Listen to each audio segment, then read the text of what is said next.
What's going on, everyone? Welcome back to another video. So originally I had recruited 2 diamonds and another grand champ to help me demonstrate how to defend against advanced mechanics, and the idea was that me and my grand champ friend would basically dunk on these diamonds with no mercy, right? Just try to show what their defense looked like against consistent shooting, some higher level mechanics, and the games went as predicted. Yes sir, nice. Oh! No! Yep, bang. Bop. Oh yeah, chip mid. Bop bop. I think we've already got the bag secured. Yeah, sure. Oh, you're so mean. The idea then was to give the diamonds some advice on how they could improve their defense, and while I think the advice was effective, the one flaw in that plan was that they had no time to actually practice on the advice that they were given, which meant that the games were then netting the same results, even though it felt like the diamonds were playing better, but they were still just making mistakes, where their decisions were right but the execution wasn't there. So instead, what I'm going to do today is I'm going to take that advice and just play a couple games myself and try to focus on it, give some live commentary, and talk through what's going through my head when I'm trying to defend against these advanced mechanics, and hopefully you can then, by watching and listening, take that into your own games. If you like this style of video, make sure to let me know in the comments, because I can definitely put these out with a lot more frequency, and I think that you actually stand to learn more than just from a replay review because you see it done correctly. I'm queued up for a game here. Let's just go ahead and talk about the first major tip for improving your defense, which is actually improving your offense. Let's take a ceiling shot, for example. If you're able to do a ceiling shot yourself, it makes you a lot better at reading the signs of someone setting up the ceiling shot, and you just know better what to look out for. Same goes for air dribbles, flip resets, what have you. The better you are at doing them yourself, the better you're gonna be at reading when your opponents are going for them, and it helps your timing. So that's tip number 1, is if there's mechanics that you notice in your games that you're not having a good time defending, try learning how to do them yourself, and you'll be able to catch those setups earlier and with more consistency than before. So we've got Mia versus Mojo Horsey, and I don't want to pronounce those letters. So that's tip number 1, is just make sure you're familiar with your mechanics so that your shots are good, etc. Nice goal there. Tip number 2 is really important, and that's challenge as a team. So one of the things I'll probably talk about a lot and that you'll notice throughout this game is that my teammate and I, who's a solo queue teammate, will probably spend a lot of time challenging one after another, right? So in an ideal world, you're challenging right after your teammate has managed to make the opponent's life difficult. When you play a game of Rocket League, it's really important that you see when your teammate goes for the ball, and their goal when challenging is to make the opposing team as uncomfortable as possible. So right here, as I challenge, I hit this to myself, so I'm going to follow, but once it gets away from me, I get out of there and I let my teammate go, right? And I'm going to wait until the next moment where it looks like they're done, and my teammate, I was going to say hopefully does the correct thing by just going towards net, instead bumps me. So my teammate should have rotated a far post there, because then I would have with confidence been able to challenge that ball knowing that my net is covered. So that's actually a great example of what not to do. But we'll continue on because I think we'll still see a lot of good examples of it. But right after my teammate is done going for the ball, that's when I want to get in there, when blue team has the least amount of control possible. So right here, ball gets a little bit away from me, so I'm just going to wrap away, try to get a better angle, and my teammate's gone, so my goal is to get in there nice and early. And then now, I still think I've got a good opportunity at this ball. And then once it gets away from me, my teammate's right there to go. And that's how you stop really good players from just dunking on you over and over again, is trying to stop their possessions early. One of the things one of those diamond players asked me in our coaching session there was, what do I do if my opponent is double flip reset, double tapping, like getting these crazy shots on me and I have no idea what to do?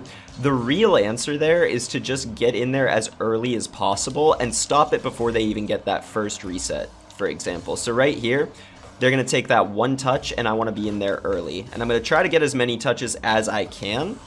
And then once I hit it away from myself, just wrap away from the ball, let my teammate know, hey, I want you to go for it, and he's going to find the next best time.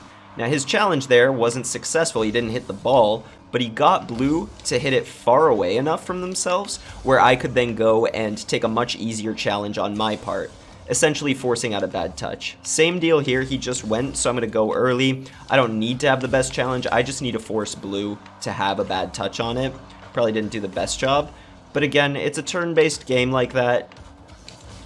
Get demoed there, but it's all good. Just let my teammate do their thing now, and it works almost the same on offense, right? You obviously want to let your teammates have as many touches as possible, but I'm sure what you're seeing is that as we get rid of the ball, the next teammate is ready to go instantly, and I think that that's an area where Diamonds and Champs struggle. They give too much time. Right here, we might be able to get a goal off of this. The same deal. Ooh, big miss there. Just pinch it down, hope my teammate's ready. I'll give him a sorry. Oh, are we scored on? Oh, man. That's tough. Should have been a goal. Oh, well. The opportunity was great. This is also why you always have to practice your consistency and execution, because should have been 3-1 instead of 2-2, and here we are. So I'm just going to wait for a pass here, and I don't like it. Blue team was too close to it. Didn't feel comfortable in that. So now, look at what blue team just did, right? They had one challenge my teammate, and that's kind of how high-level Rocket League gets played. You have one person challenge the ball, so I'm taking a really far back approach here because I want my teammate to go, and I'll let my teammate do their thing until they're finished with it, which looks like right about now, and I want to get in here as soon as possible, try to confuse blue, make them make a bad touch. As you can see, that one wasn't on net. Nearly own goaled it there. But again, quick challenges, nice and early. Sometimes your teammate may get demoed, but I think because of the quick challenge, that's what forced them to miss the shot there. And you'll notice high-level Rocket League players get really tilted by this style of defense because people want to get their flip resets, air dribbles, their advanced mechanical shots. They want the clips. And it's really frustrating to play against a team who's challenging well, right? So I'm going to let my teammate go. And right after that challenge, ideally, I want to be right in there, which is exactly what happened. Take my time on the shot here. That's okay. This is a defense video, not an offense video. Now I'll let my teammate go. He has the better angle. Still looks like he's on it, but once he gets off the ball, I'm again ready to challenge. This should be my ball. Get a clear. And look, we're going to have a beautiful team play. Big clear. Now blue's on the back foot. He's doing a really good job as well of challenging after blue takes their first touch for control. That's also when you want to be challenging your opponents, is right when they're taking that first touch. If you let people get control of the ball, kind of like that, then they're going to get flicks, they're going to get mechanical shots, and they're going to score on you. Case in point right there. So we're into game number 2 here, and one of the tips I really wanted to focus on in this game is where to cover when someone's going for a mechanical shot. And what I mean by that is when I see someone going for air dribble, flip reset, double tap, whatever, I try to respect the shot enough where I cover the high option, right? I would much rather the opponent have to shoot below me than shoot above me, because most of the time you're getting beat, it's when the opponent is hitting the ball above your head. So right here, for example, I want to cover the high option. I don't think I did a fantastic job of it, but the high option is the more dangerous one. If they shoot a rolling shot or shoot it down, that's what your teammate in net is for. So here, for example, I'm going to chill in net, try to keep some momentum, and my teammate's challenging. I would much rather them play that ball low so that I can take an easier touch as the defender in net. And then we get the clear. We take over control of the ball. Thought I could get a blind demo there. Same deal here. I'm just going to jump, and I'm going to try to get above it. And look at that. If I get the ball above them, that's a dangerous, dangerous situation for Orange to be in. If they had instead been up and just held the boost and forced me to hit it low, yes, my teammate was there, but that's a worse shot out of us. So I feel like one thing that you got to practice being really good at, and it kind of ties hand in hand with knowing your mechanics, is cover the high shot. Make sure that the option to hit it over you is locked down, because it's much, much better for the opposing team to have to drop it under you. Most of the time you'll also have a teammate ready in net, ready to receive the ball, and that's kind of the purpose of defending as a team like that, is making them drop it down underneath you so that your teammate in net gets the save, right? Challenging is not always for yourself to win the ball. You can, most of the time, view it as making your teammate in net, making their life easier. So I'm just going to chill here. Saw my teammate has it. I'm going to jump for this, try to get another goal. Good shot, good pass.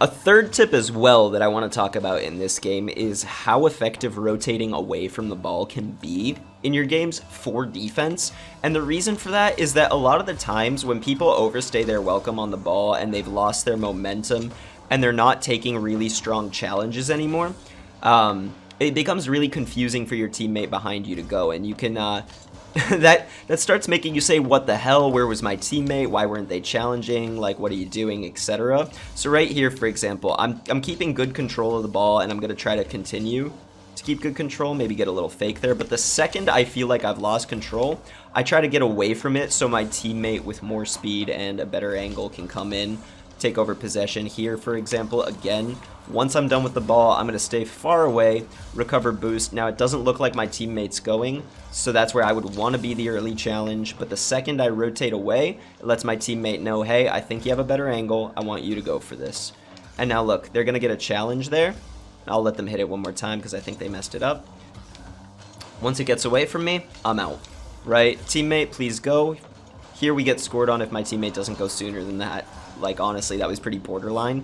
But it really does make a difference if you have the ability to kind of say, this ball is too far from me, I think my teammate has a better angle, so I'm going to go get further away, cover some of this open space here, and then that way, when they hit the ball over to me, I can try to get a challenge in. I still think that that challenge was good because it was an early challenge. It forces Orange to hit the ball way up here. We'll probably get a goal out of it. I wanted my teammate to have it. Still wanted my teammate to have it. It's an unfortunate misplay, but I think all the ideas were right. I'm going to wait for one more because he's too close. And again, challenge. And there I didn't do a good job of covering the high option, right? I wanted to cover the ball a little bit higher so that it forces him to shoot it more down, but I ended up hitting it right into him. Better to get above the ball to force it downwards. And that was exactly why we got scored on there. Decent kickoff, so I'm just going to go recover some boost. And now I'm going to watch, right? Orange hits it away, so I want to make sure that I'm getting it right now. They take that one touch for control, I'm back in there challenging. One touch for control, I'm back in there challenging. I'm still not quite done until right there, and that's when I rotate off. And now I'm going to wait for my teammate to go, make Orange's life difficult. He hit him far away enough from the ball to force out a bad shot, and I have the easiest save of my life. So now again, rotate off, show my teammate that I want him to have the ball, and he's going to go get a decent dunk. I'm pretty sure Orange will have the ball, and again right here, I need to make sure I'm challenging early. Probably shouldn't have stolen my teammate's boost, but can't let the other team control the ball too much. If they do get a good first touch to themselves, you have to find a good time to challenge, but right here, for example, it's far away from him. Missed my boost, so I'm just going to chill with it in our corner. No reason to overextend right there. It's pretty safe when it's in your corner like that. And then go right after my teammate again, right? It doesn't have to be the best shot in the world. You're going to make mistakes like that. Oh, see, my teammate turned away there, and I can see that, so I know that this is my ball to go for. Try to do some tricky movement there. But the rotating off, like I just did right now, for example, that's so helpful to just communicate to your teammate, you go. It's probably also one of the hardest things to master in Rocket League is realizing when your contribution is done and having a teammate that you can trust to hit it. But the better you are at doing that, the more you'll start to see that your off-ball positioning is forcing your teammate to make good, smart challenges. Thank you so much for watching. If you made it to this point in the video, please make sure you're subscribed to the channel and that you like the video. Leave a comment to let me know what you thought about this style of video and what else you would potentially want to see. And for those who are interested, I am a free Rocket League coach. My highest ranks are Grand Champ 3 in 2s and 3s and Grand Champ 2 in 1s. I always coach for free, and if you're interested, you can join my Discord. It's linked in the description, and once you're in there, I post future time slots where I'll be leading a coaching session, and by reacting to it, you sign up, and then a random winner will always be selected. So if you're interested in that, hit that link in the description. Thanks again for watching. Have a good one. Peace out.